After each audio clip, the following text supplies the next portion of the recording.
Hay ní cái tới đang vua nè. Vui ta chăm tôi cho cái tôi vô. Hả? Vô. Tôi vô mà.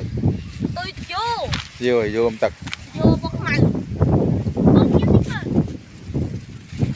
Ngày muốn khai khai bên nào cái tôi họ này. Đúng vậy nó. Đúng. Dạ.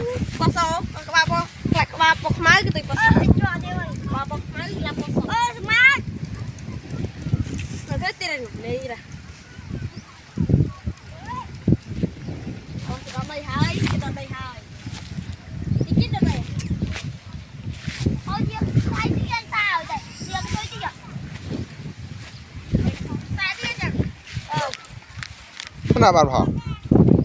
Mỗi ăn thôi. Cái nào cái tôi vậy? Sao ăn rồi nó sai lắm lịch trời. Ăn ngắt tất đi. Chờ sẽ là hơn. Và phật khai nó ngoan lên mình sò phải sò tịch tịch. À bên đó khai lấy khai à bên sau tịch. Bên cũng khai lấy. Phải sự thật trong ra. Mặt đọc thôi đã làm.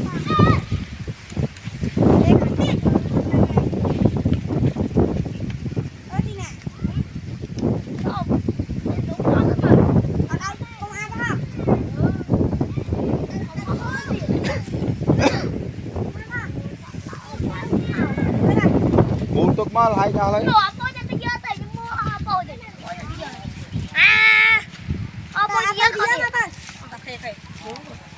Bây giờ cái tay flash lên.